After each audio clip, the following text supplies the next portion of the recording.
And you know, this many fights with no shin guards in camo events like this, it's just not something you see at any fights. It's if you're lucky, there's maybe one, but for the most part, a lot of these amateur fights, they're not that well organized, and it's a lot of guys making their debut or a lot of mismatched fights. But a lot of professionalism here in the URCC cage. You know what you do see in the amateur division? You see a lot of guys, stud wrestlers, stud kickboxers, coming in that are trying out MMA, great BJJ practitioners coming out and making their MMA debut, but as an amateur. Yep. So sometimes you see some matchups that shouldn't be happening, but tonight, great matches. Nothing but professionalism all across the board here in the URCC cage. Coming at you live from the San Mateo County Event Center in beautiful San Mateo, California. Again, we're brought to you by ExecuShield.com for all your security needs. URCC. We have Trestle.com, quality cannabis products. And Bright Path Video. And again, you can find all these online at brightpathvideo.com, www.trestle.com for your cannabis needs, and ExecuShield.com for any security needs. And you can also would like to train in one of the best gyms in California, in the Bay Area, is Dragon House MMA, which is led by Sifu Zhong Lao. A lot of his fighters are here tonight. It's going to be exciting.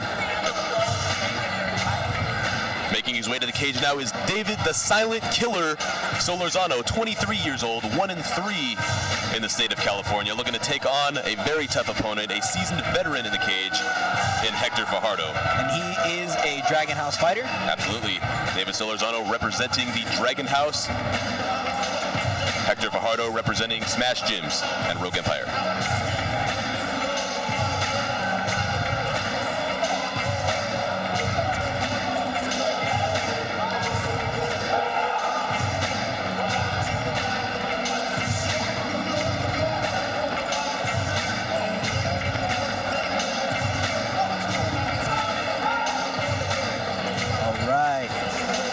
Another experienced amateur fight tonight.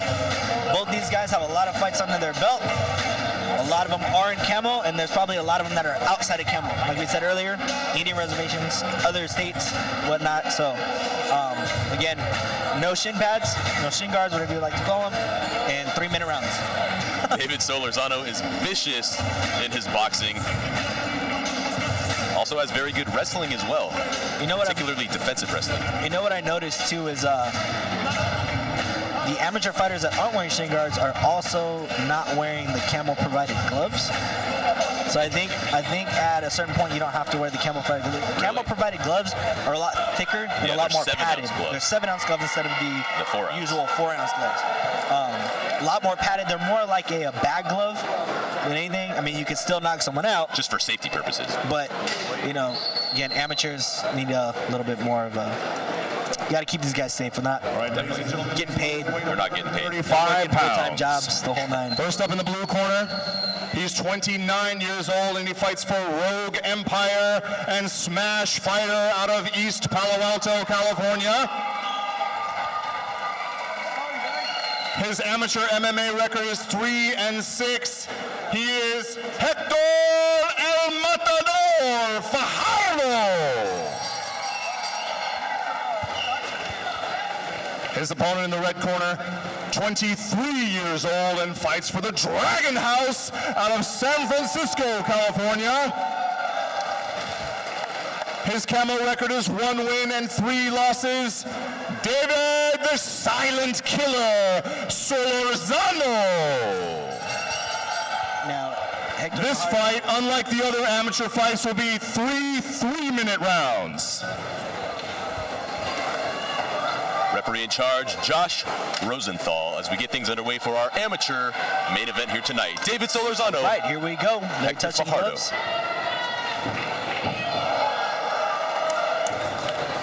Very nice inside leg kicks landing by Solorzano. Solorzano nice immediately shots landed letting by the hands Solorzano. go. Look how comfortable Solorzano looks in the cage. His eyes are locked on his opponent. And Hector's got some good cornermen sitting right next to us. We got a UFC veteran Eugene Jackson and Bellator veteran Nico Jackson, who's now Solorzano wants to keep those hands up. Sometimes he gets in the habit of dropping his hands after he's landed shots. He needs to keep them up and just bring his hands right back to his face after landing. Going for a lot of kicks are both men. Trying to find those range with those kicks. Now, I want to see Solorzano hit that jab, close that distance a little bit. Solorzano has a very dangerous 1-2. He landed that earlier on Hector as he was going back, so Hector Fajardo knows. Looks like he knows. Nice teep by David Solorzano. Inside teep with the bottom of his foot. Nice leg kicks landed by Fajardo. Nice kick landed by Hector. So these guys are really pacing themselves. Nice body shot landed by David. And very good head movement on display by Solorzano. Solorzano has his opponent pressed up against the cage, looking to take him down. Fajardo doing a very nice job of defending Solorzano's takedown. Nice knees to the legs. Very nice knees. They're just trading knees at this point. Oh, nice knee by Hector. Back and forth knees. Looks like Solorzano was going for that single leg.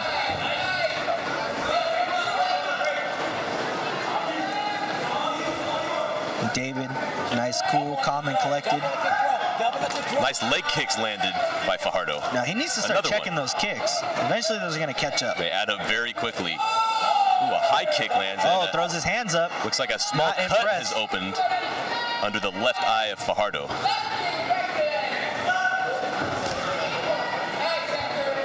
Now Hector's landing a lot of leg kicks on that lead leg of David. None of the body shots are getting through. He's doing a good job. But what David's got to do is be careful, because if Hector comes up top, because he's been throwing that body kick, David's dropping his hands, like you said. If Hector comes over the top of that roundhouse. Bad news for Solorzano. Yeah. 10 seconds to go in the first round. There he goes. He went over the top. It looks like David's getting a little frustrated. It seems like he just can't find his range. Solorzano's going to want to between both fighters. Yeah, you know, David Solorzano needs to learn to close the distance here, and it looks like he spent a lot of time in that round kind of trying to find his range, which he didn't really do. In the second round, he's going to want to find that distance and just let the hands fly like he did in the first minute of the first round, but he sort of tapered off a little after the first minute. Now, if I was in David's corner, tell him to keep his patience. He's getting a little impatient, you could tell. Every time he throws his hands up, he shakes his head. Every time he seems to think that Hector's running and dodging. Yeah, definitely. He looked a lot more calm early on in the first round, and he started to, like you said, look a little frustrated. Yeah. Now, Hector, I feel like he's still trying to find his range. Both guys need to stop moving so much, in my opinion. They're doing a lot more moving and not enough range. They're not finding their range. They're constantly moving away from that range. They find it, they settle, and then they move. Right. And all the jab is essentially is a measuring tool. I haven't seen a jab yet. And, you know, Solorzano has a very, very effective jab, but he has not used it. He's just looking to load up that right hand. He needs to use that jab just to find the range, and then at that point, when you find that, now he's using it. See, and it worked. Big right hand. And a shot landed by Hector. Now we got David in the camo shorts and Hector in the white compact shorts. Another right hand. Oh, big shot landed by Solorzano. Solorzano starting to let the hands fly. He has found his range. That single leg. And now Fajardo is once again pressed up against the cage. I want to see him suck that in and pull him out to the center of the cage, and then he can switch that blast double. Very good wrestling defense by Hector Fajardo. He's trying to go for that.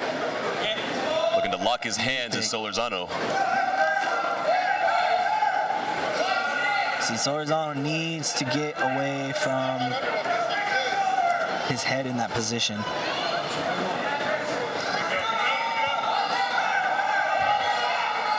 He's not sucking the knee into his stomach like he should, and Hector's doing a very good job by getting that leg cleared. Yeah, Solorzano's hips are way out.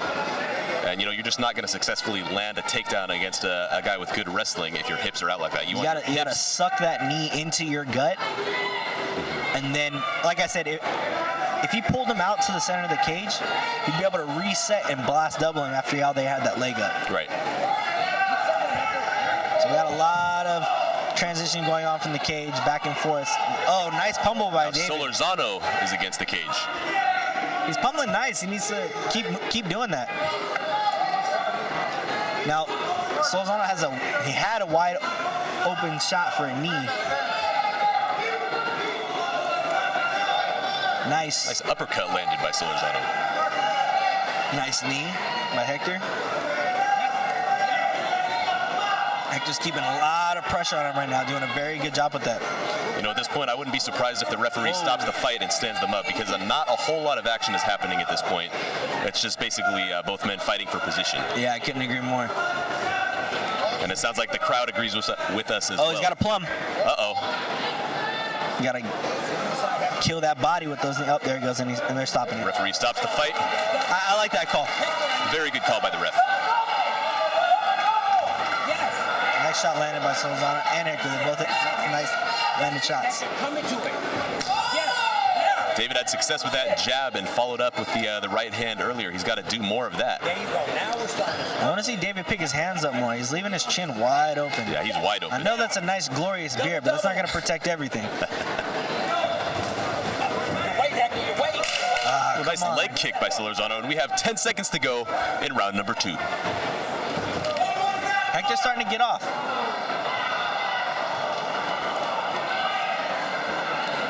Three seconds to go in the second round, and we're taking a slight break for a low kick here. Unintentional. That happens, man. Even with a cup, it still hurts. Bones and Let meat me are tell you. flying. It's gonna go somewhere. It's all by accident. It's never intentional. Well, 90% of the time, unintentional. Yeah. I've seen a few low kicks. Taking his time. Both fighters get a little extra bit of a break to fight for like 5 seconds. Round number 2. We got a little bit of a cut under Hector's eye. David looking fresh. No cuts, no swelling or anything like that. What did the inside shoot when you were against the cage? Outside. Now, Hector's corner. What are you saying to him? If I'm Hector's corner, I'm going to say stand and bang. If I am David Solorzano's corner, I'm going to say stand and bang. You know, this is a very close fight, very tough fight to call at this point.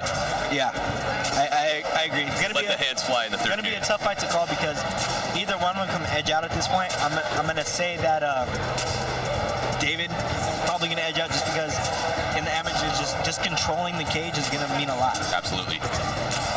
But on the other hand, that last about 20 seconds of that last round before the low kick, Yeah, David ate a few shots. So We are all set to go here in round number 3 of our final amateur bout of the evening here at URCC 32. And here we go.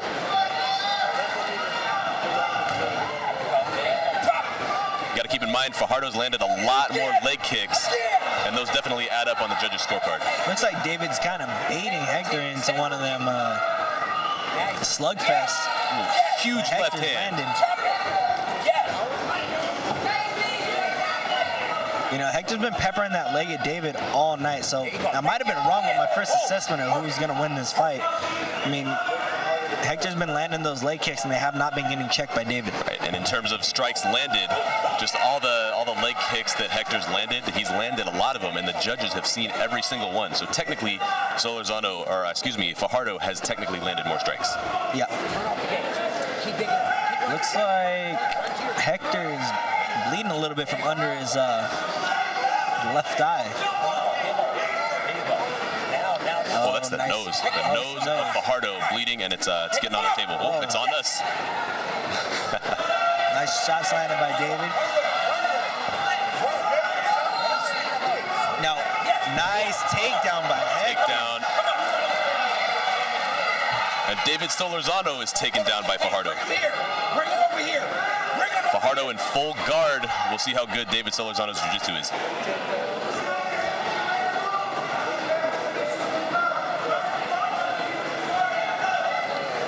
This is where I want to see David do a little bit more than just lay here, because he's not seeming very active from the bottom. He's just kind of got a closed guard and he's striking from the bottom. I want to see him actually bait. He's got that arm trapped. He can go. Almost looking for an omoplata or a triangle. Oh, nice. Oh, very nice position by Hector. And you have to remember, David Solorzano is on the bottom right now. Oh, the triangle nearly there. Armbar is there. The armbar is there.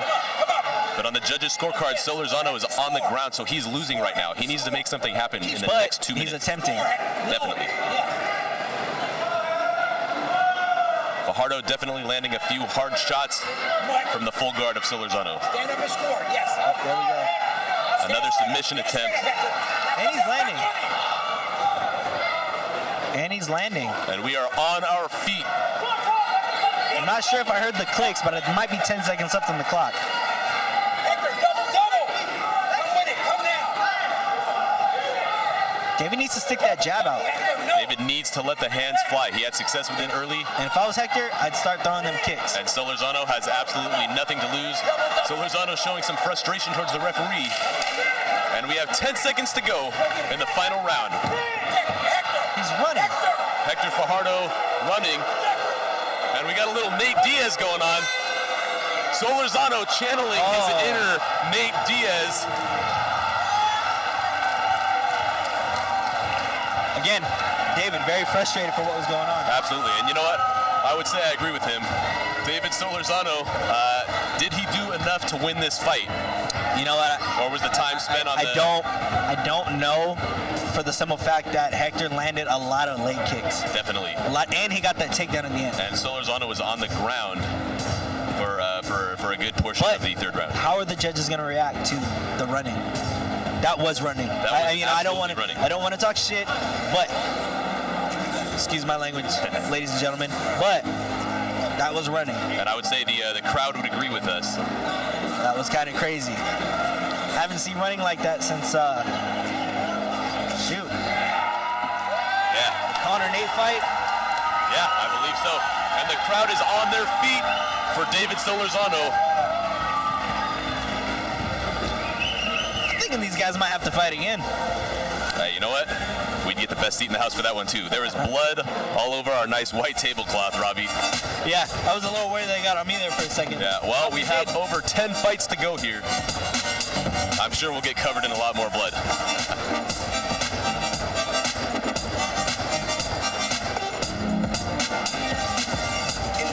No, I think we had a...